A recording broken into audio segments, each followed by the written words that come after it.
దేశంలో ఏం జరుగుతుంది అని చూస్తే కొన్ని చోట్ల అసెంబ్లీ ఎలక్షన్స్ మరియు లోక్సభ ఎలక్షన్స్ జరుగుతున్నాయన్న విషయం మనకు తెలిసిందే.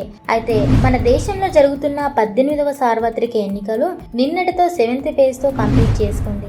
ఈ సందర్భంగా నిన్న ఈవినింగ్ కొన్ని సంస్థలు ఎగ్జిట్ పోల్స్ రిలీజ్ చేశాయి. మరోవైపు ఏపీలో లోక్సభ ఎలక్షన్స్ తో పాటు అసెంబ్లీ ఎలక్షన్స్ కూడా ఒకేసారి జరగడంతో వాటి ఎగ్జిట్ పోల్స్ కూడా నిన్న ఈవినింగ్ రిలీజ్ చేశారు. ఎలక్షన్ రిజల్ట్స్ అనేవి జూన్ 4th కి ఉండగా ఒక్కో సంస్థ వారి సర్వే రిపోర్ట్ ను వెల్లడించింది. అసలు ఈ ఎగ్జిట్ పోల్స్ అంటే ఏంటి? ఎగ్జిట్ అంటే ఓటు వేసి బయటకు వచ్చిన వారి ఒపీనియన్స్ తీసుకొని చేసే సర్వేని ఎగ్జిట్ పోల్స్ అంటారు. ఈ సర్వే పోలింగ్ సెంటర్ నుండి 200 మీటర్ల దూరంలో ఉండి చేస్తారు. ఇక్కడ వాళ్ళకి ఇచ్చిన కండిషన్ బేస్డ్ కొన్ని క్వశ్చన్స్ అడిగి సర్వే చేస్తారు.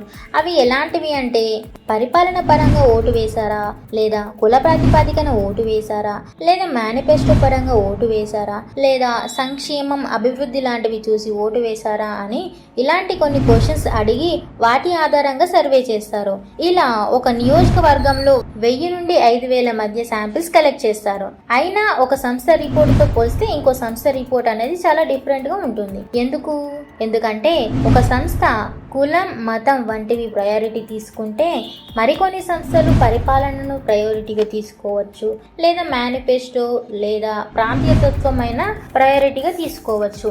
ఇది వారి ఇండివిజువాలిటీ. ఇందులో ఏది అక్యురేట్ అనేది చెప్పలేం. ఎగ్జిట్ పోల్స్ నిర్వహించిన కొన్ని సంస్థల్లో కేవలం 60% మాత్రమే సక్సెస్ రేట్కి దగ్గరగా ఉన్నాయి. అయితే నిన్న ఈవినింగ్ నుండి ఎగ్జిట్ పోల్స్ రిలీజ్ చేశారు. ఇందులో నుండి ఒక 5 సంస్థల రిపోర్ట్లు తీసుకొని 2019లో ఎలా రిపోర్ట్స్ ఇచ్చాయి, అవి సక్సెస్ రేట్కి ఎంత దగ్గరగా ఉన్నాయి, మరియు అవే సంస్థలు ఈ 2024లో ఇచ్చిన రిపోర్ట్స్ ఎలా ఉన్నాయి అనేది చూద్దాం.